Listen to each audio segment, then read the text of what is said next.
Yo, what's going on everybody? It's your boy Naruto Explain here, bringing you guys another Boruto 2 Blue Vortex discussion. Today, I wanted to discuss the revival of Hidari and why I think the story made the right decision here by choosing to have him brought back to life, which is why in today's newest Naruto Explain video, I want to go into detail about the benefits of his revival and why, if you are against the revival of Hidari, you should reconsider your stance. And hopefully by the end of this video, I will have won you over to our side of the argument here. So what is it about Hidari's revival that has me so passionate right now in saying that his revival should be celebrated by fans? Well, it comes down to this. If we're going to be honest here, just looking at how Hidari was introduced in chapter 4, if he got taken out in less than 10 chapters later, I don't think many of us would have been happy if this guy just stayed dead.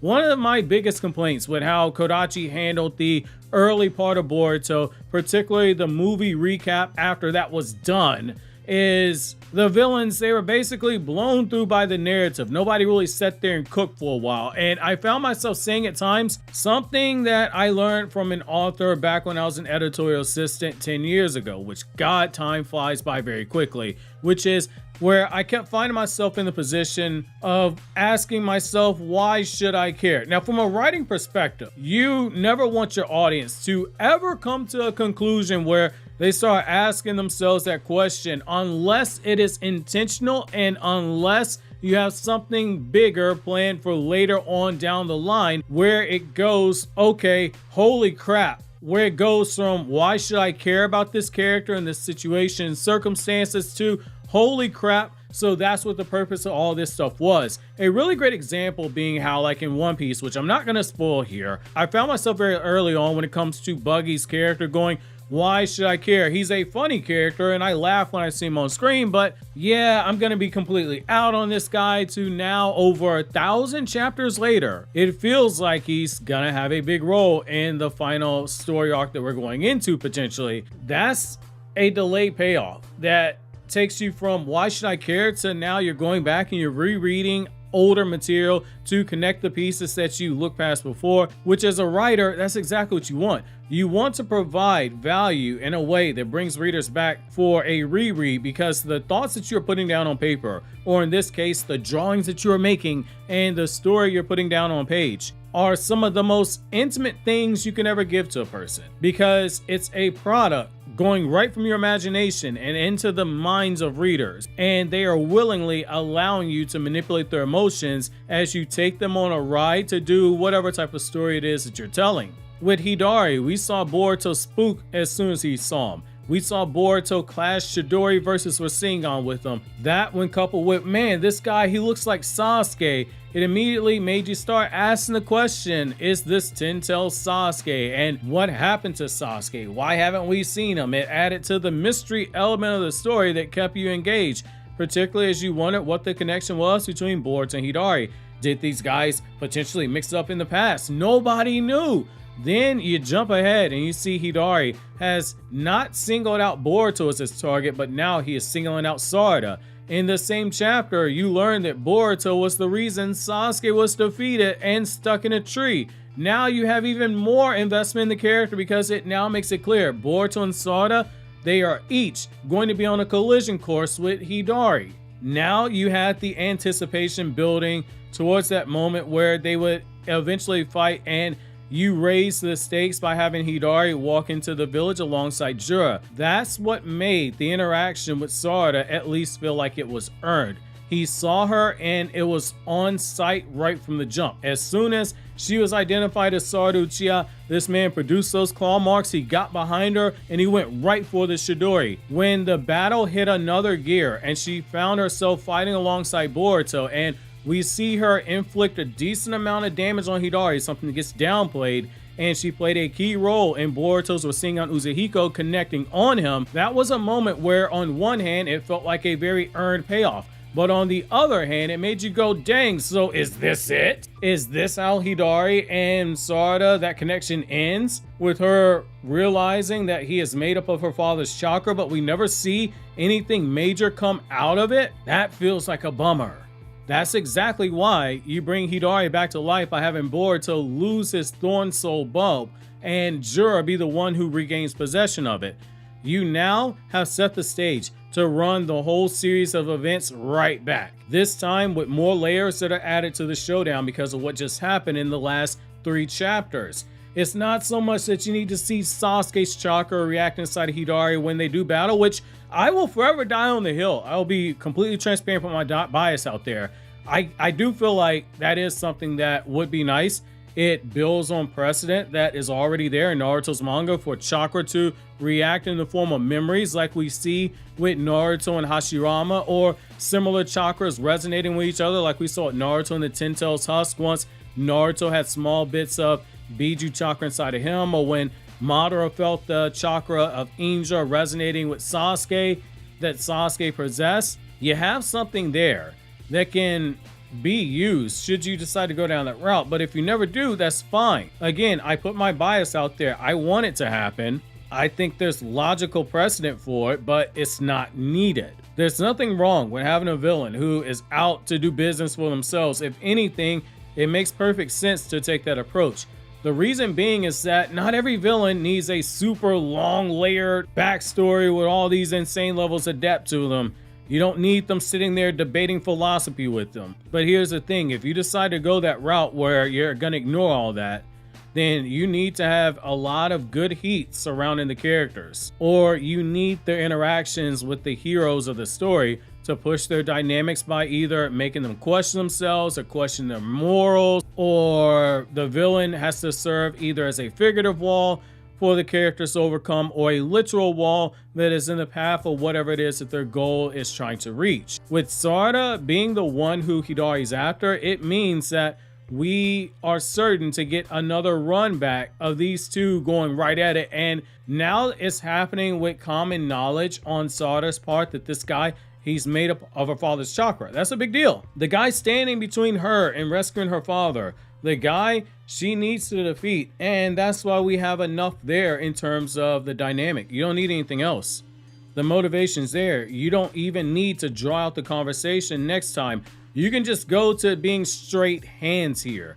It's not like the first fight where people misread it, where you had Sarada land the Chidori counter strike on Hidari, hit him with an attack that she flat out stated to us as the audience was a lethal blow. And she says that she will end his suffering once he answered her questions. Hidari was beaten there, and it wouldn't be until after that that she realized that Hidari had regeneration abilities. You can only inflict a lethal blow on somebody if you're somewhat relative to them, even with a Hack's ability like Chidori. Also, she now is aware of the fact that Hidari's Rinnegan allows him to instantaneously plant those claw marks all over the battlefield. She also knows that while he can use the Chidori, he also runs into the issue that Kakashi had via Minato's observation, which is that the Chidori leaves the user open for a counterattack if they don't have a Sharingan to use the Eye of Insight to respond to the change in attack pattern or the movement of their enemy, because it creates a tunnel vision.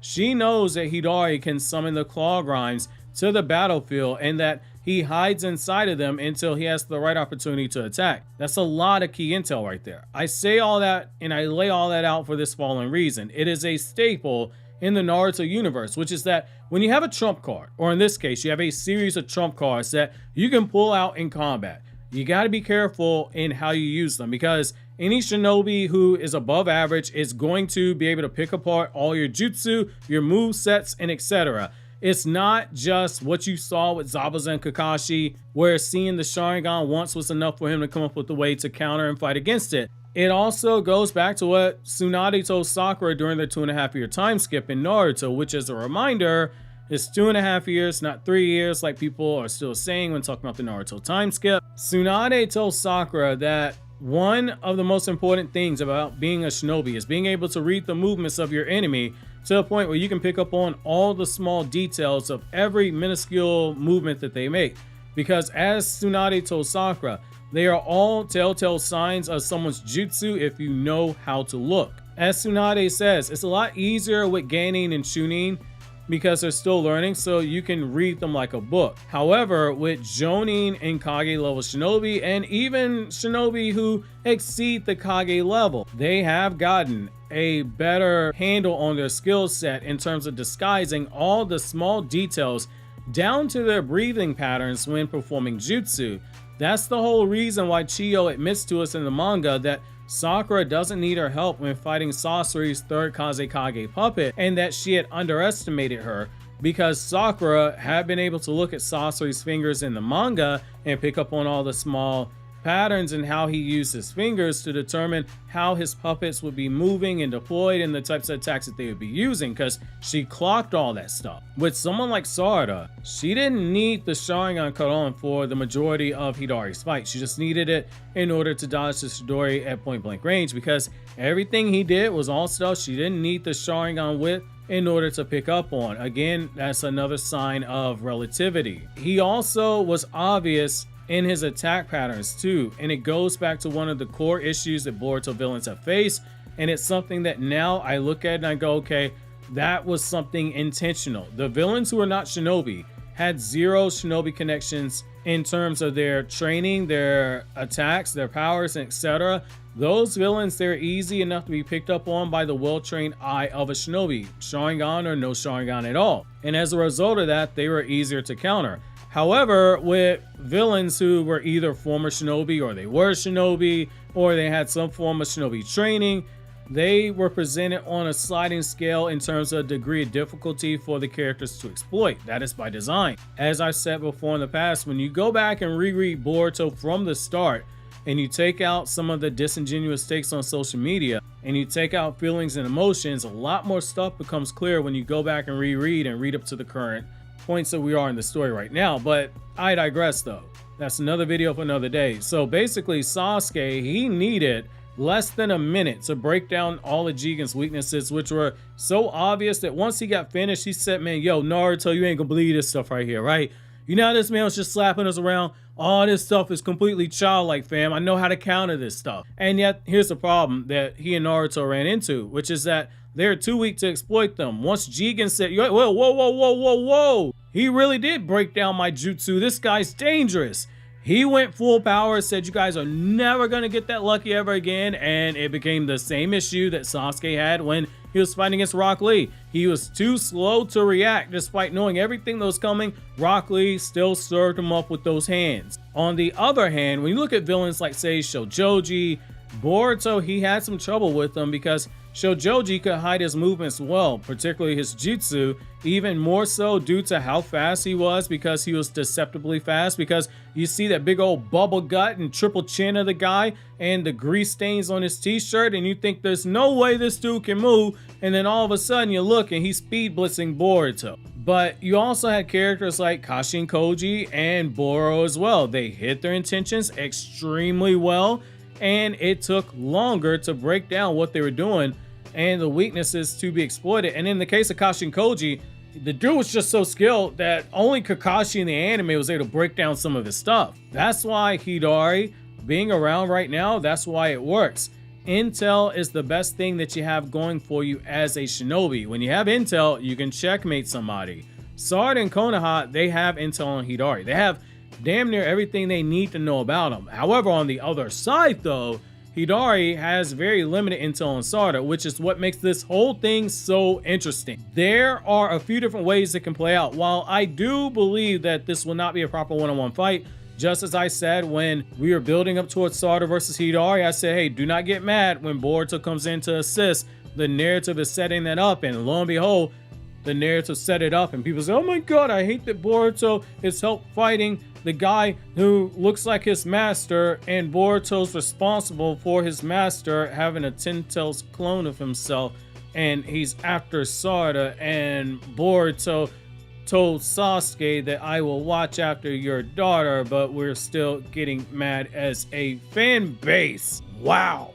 That aside though, even though I don't believe this is going to be a proper one-on-one fight, if for no other reason than teamwork is such a fundamental element to battles when it comes to support characters, I do still believe we're going to have a good payoff here that can be done in a way that it feels earned for the characters that do get to battle Hidari. While again, I would prefer a one-on-one battle, I don't think it's a realistic option. But stranger things have happened. Don't get me wrong, stranger things have happened. Like You clicking on this Anime Explain video over on the left, you know you want to, fam, or clicking over here on this Naruto Explain video on the right that YouTube says that you would enjoy watching, so yeah, you should definitely do that. And as always, remember, Senju DNA is love, Senju DNA is life.